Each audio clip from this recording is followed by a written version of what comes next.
And that's the one thing I love the most actually about this new job is that I'm actually building something. I'm creating. That's it. I'm not just driving. I'm not just looking at the road, or I'm not knocking walls down or something like that. So that gives you a reason to get up in the morning as well. Absolutely. Right?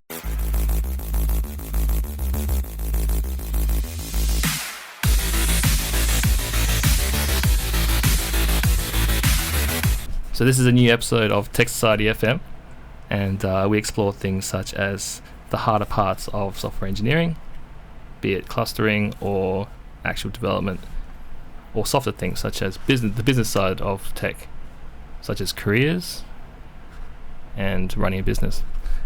Today we have Reece Roguski. Yeah, close. Roguski. Roguski, yeah. Thanks for coming. So I've known Reece for almost a year now, and Reece is a junior developer at Ninja Software. And this episode will explore the life story of Reece. Ooh. Are you ready? Yeah, see how we go. I guess your full story is that you didn't start off as a developer. So I want to know more about your life goals and your life before Ninja Software, and maybe you could start off with that. Yeah, absolutely.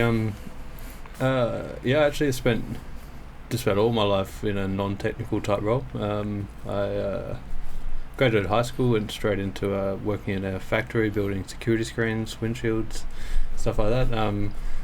I was there for about a year, and then I was offered a job with a family friend transporting wooden framed houses. We would cut the house in half, put on the truck, move it somewhere else. Yep. And I was there for a few years, and I also did that on and off during my school time as well. Then I went into driving a truck for a fuel company down south in Bunbury, and I was there for almost 10 years. Wow, okay. So that's pretty crazy. So did you, at any point, how did you touch the tech world over those 10 years?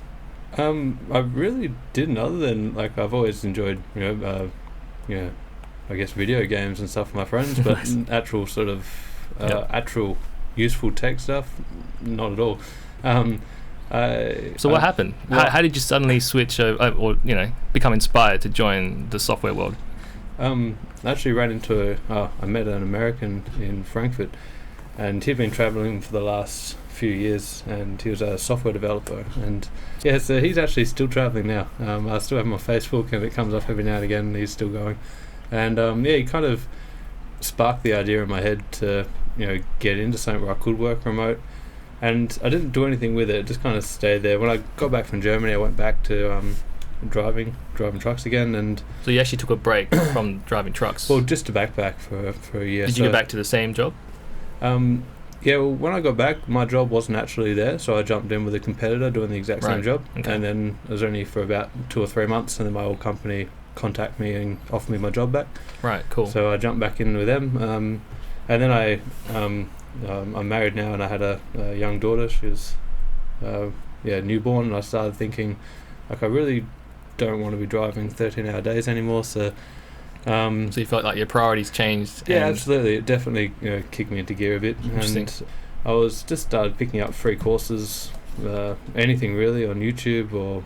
But you did that while you were working. Yeah, well, right? I was working full time, and then I was getting home at night, and I was just just trying to learn as much as I could. Did you feel a bit aimless though? Absolutely, I did, and it's incredibly intimidating to start to even see how much you don't know, and to see how far behind you are. It really is. And was your friend the one that's kind of driving what you were learning though? Did he give you suggestions? Not at all. Actually, I did contact him about that I was doing it, and I think the message is still sitting there unreplied to me. Oh, really? So if you're out there, Reece has succeeded. Yeah, that's it. I did it, and I didn't need you. But no, just joking. But it's actually, I kind of got driven a bit just by reading support forums and other people that are. There's a lot of advice out there for people starting, and they kind of point in the right direction. Everywhere said, you have to learn HTML, you need to know CSS. It's a dangerous balance. There's a lot of platforms that promise you success, and there's a lot that are just too overwhelming for beginners as well. So it's one of those things where you can Google stuff, but you don't really know if what you find is good for you. Well, absolutely. I didn't know what HTML was, and I didn't know where to start. Did you find that you study better with video, or are you a blog post reader, or you're a Stack Overflow guy? You know? I definitely prefer to watch the video first. I generally watch the video, and anything I really don't understand or anything that kind of clicks and I do start to understand, I'll try and take a note or something like that, and then after I watched it the first time, I go back and I just try and do it myself. That's good, because it's a bit too passive to just watch or absolutely, read. Yeah. So I generally don't watch the video again until I'm stuck. So I've watched the video, I see what we're trying to do, and then I'll start getting into it. And then as soon as I'm start to get a bit stuck, or I generally start to dig myself a bit of a hole before I looking, because I don't want to just rely on it straight away. So then, if I get really stuck, then I'll watch a bit more of the video, then I'll pause the video and get back into it. One of the interesting topics that come up with people like yourself is age. So I won't reveal your age, but I'm assuming you're mid-30s or you're 30-something at the very least. Yeah, pretty close. Yeah, early 30s. Yeah, early 30s. Okay, so you're 30-something, and you wrote a blog post for Ninja Software some time ago, becoming a software developer at 30, and you've gotten a lot of interest out of that. So, do you have anything you want to say with regards to people who are trying to achieve what you've achieved? In the end, you're going to have a lot of people that don't understand, especially if the older generations that don't understand what it is you're trying to get into, and they're going to look at the whole sort of leap in a negative light because they don't understand, and they don't see how you can make money for something like this. Or so did you get a bit of negative feedback? Absolutely, I did, and especially living in a country town and working, you're generally surrounded by people of an older generation, and the people that have that's an interesting one, yeah. And they've worked hard to get where they are, and to pay for their house and stuff, and it's always been hard work. Did you find a bit of pushback then? Oh, absolutely, I did. People just kind of thought, it's a bit of a fool's errand, or But that's probably a country town thing, more of a like a city thing. I think it's a generational thing as well. Yeah, I guess. Yeah. So there's a lot of that. In the end, you just kind of have to surround yourself with people that, and even if you can't surround yourself with people in a physical way that are into it, just start joining forums, talk to people, and so there's a community aspect as well. Absolutely, yeah. There's a problem with learning on your own, right? Where you're kind of just alone, and I guess unusually enough, software is a group activity. People don't expect that, but you do need to work with others. Yeah. When I made the decision that I was definitely going to do this, and I was learning, and I knew that I enjoyed doing it, I decided to drop full-time work down to 3 days a week. Yep. And train up a new person for my previous job, and then I tried to give myself an extra 2 days per week to study, because I really wanted to get into this. Yeah, because you mentioned before that when you were driving the truck, you found that your brain just didn't pick up. Yeah, well, it's harder to learn, right? Oh, I was focusing for 13 hours a day, and then I get home and I've got a young baby, and it was hard to find the time. I definitely found the time, but it was hard to concentrate without falling asleep. And, yeah, fair enough. So we'd saved up pretty vigorously, knowing that we wanted to make a bit of a career leap. How long did you... So you actually planned for this quite some time before you made the jump, right? Yeah, absolutely. Right. Yeah, close to... not a huge amount of time, maybe 6 months to a year or something like this. At least you were systematic about it, so... I wasn't going to, put my whole family at risk. I mean, obviously I did put them at risk, but I wasn't just gonna... Less risk. Yeah, that's it. I wasn't just going in blind. Cool. I tried my best. So I dropped down to 3 days a week, and then unfortunately I wasn't able to stay driving the truck for 3 days a week. They put me in a petrol station pumping fuel. It was actually like a manned... Oh, really? I actually pumped people's fuel all day. So you actually went out to them and... Well, that was it. I actually didn't leave the forecourt. I stayed there all day and I just pumped fuel. And it was actually... I had a lot of fun there, actually. And cool. It was smaller shifts, so I got more time to study. Let's step back a bit. And what is your current task that you work... What do you do at the moment? I'm building websites for clients and for in-house as well. Yep. Projects, and that was another thing too. I'd actually avoided WordPress the whole time because I had friends telling me, on WordPress, and the more I looked at it, it was more like I really actually enjoyed building websites with HTML, CSS. Yeah, most of the internet runs on WordPress as well. Yeah, that's it, and there's a reason for that. That's right. So when we actually build a project now, I have to kind of install page builders and stuff so that the actual client can go and change things themselves, which... It sounds good in theory, but it always turns into a mess. You actually found something that works for you, right? And that's back on topic. That's kind of the point of this podcast, is that you you weren't in the tech world and then you moved over, and that was actually pretty hard. And the real challenges was, it seems, kind of the support from others, and just getting your foot in the door and being in the right place at the right time.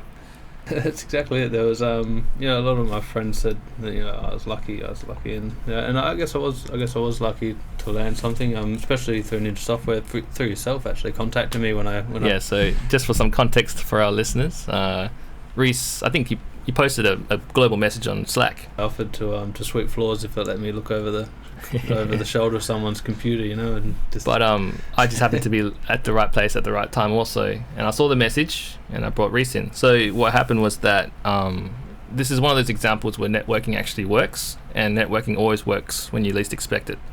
And this is one of those times. Yeah, and I was very lucky, but at the same time, you have to put yourself in the way of luck.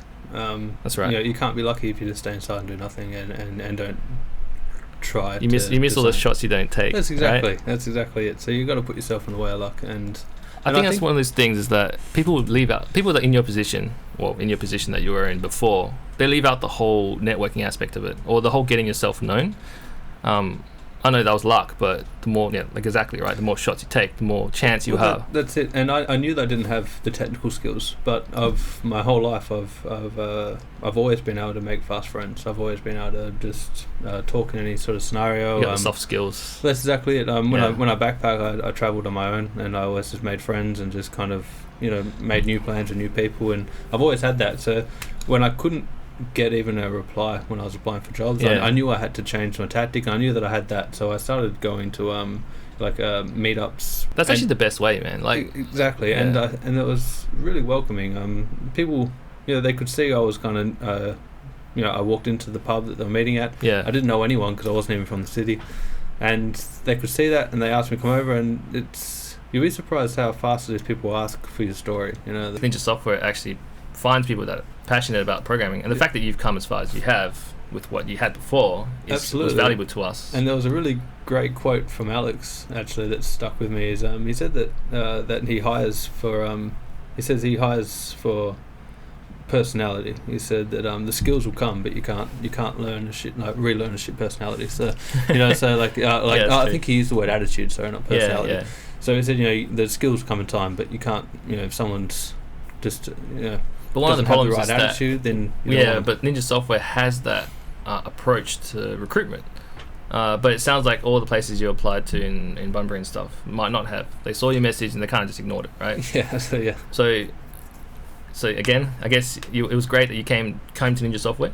But for anyone who's listening that don't have the opportunity to talk to someone at a company that values attitude, I guess the next best thing is networking and finding your way through people. Absolutely, and I've had close to 10, I guess, feedback or emails from people that have read my blog. Actually, that's an interesting one, yeah. So, to that blog post that Reece has made, everyone who's listening, is actually one of our most popular blogs. I actually can't believe it, because as far as SEO goes, if you just Google just web developer and 30, I somehow got to the very You're right first at the top link of the entire world. The very first link, and everyone I talk to, I always ask in the email. I said, if you don't mind me asking, how did you stumble across it? Because I'm curious for my own self. Yeah, of course. And every single one has come up organic, other than one that was reading one of Alex's posts. He said that mine was the next one over, and the title was enough to get him reading. But it means that it touches on a lot of things that there's a lot of people in your position. I feel like a lot of parents are trying, especially in the country, they push their kids to just finish school, just get a job, get working, start saving a deposit for a house, and then they go down this route and it's all sweet, and then they get to maybe their 30s and they realize this isn't what I want to do, and I actually want to do something where I can create instead of just working. And that's the one thing I love the most actually about this new job, is that I'm actually building something. I'm not creating. That's it. I'm not just driving. I'm not just looking at the road, or I'm not knocking walls down or something like that. So that gives you a reason to get up in the morning as well. Absolutely. Right? And I actually every day, I can't believe it. Like yesterday, someone was knocking off at 5:10, and they said, "Oh, I'm out." I thought it was 3:00. I looked down and I can't. Yeah, it's actually, if anyone's listening, that's if you look at on YouTube and you look up Chris Rock, the difference between a job and a career. That's exactly what I'm talking about at the moment. It's Interesting. He talks about, when he had a job, he was just scraping shrimp plates, and he looks time moves slower, right? That's it, and he's playing a game with himself. I'm not going to look at the clock for an hour, Yeah. Time goes fast, and you actually just enjoy what you're doing. I know I enjoy what I'm doing anyway. So you call this a career then? This is the career, not the job, right? I like to think so. Yeah. I like to hope that well, there's room for growth as well. That's the kind of the point, right? That's it, and growth without.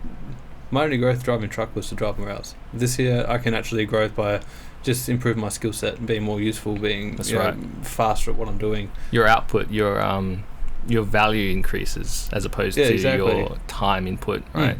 That's it. Yeah, that's really good. Okay, cool. Well, I think it pretty much concludes everything I wanted to ask you. I guess to everyone listening out there, there is a bit of an ageist attitude in the younger software engineering industry, but at the same time, there are companies like Ninja Software, I guess, many others as well, that respect just the drive to learn and the passion. And also, it's not really about how much you know. It's not really about your situation or anything. It's more about whether or not you want to learn. And that's what basically you showed, Reece. Is that you really wanted it? Yeah, I did. And honestly, I actually can't thank you guys enough. Not just because I'm sitting across from my boss at the moment. It's a genuine. I actually can't thank you guys enough. It's kind of what we want. It's part of our core values as well. Is to really just build up that talent that we have in Perth as well.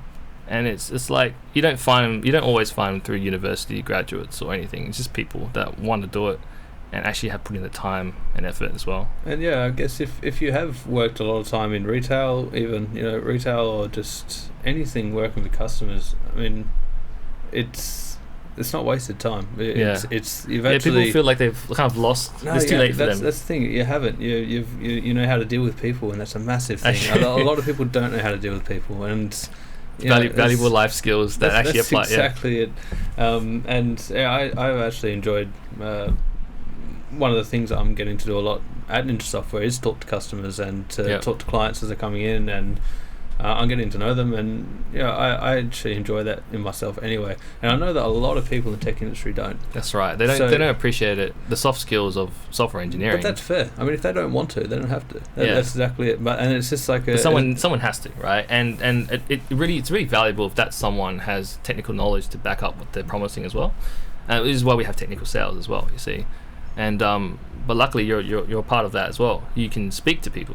Well, that's what I was told. I was told that because I spent so much of my life in a non-technical role, and now I am learning the technical side. I do have that ability to try and explain technical things to people that don't understand it. So whoever's out there and is thinking about jumping to software, you're not old. You've developed skills that also apply to the software world as well. And I think Reece can confirm that as well. Yeah, absolutely. Yeah. And get into it. Okay, cool. Well, that's pretty much it, Reece. Well, thanks for having me. Yes. Let's get back to the office. Yeah, that's it. All right, so this is another episode of Tech Society. You can find us at techsociety.fm. I hope you tune in for the next one. All right. Catch you guys. Good luck.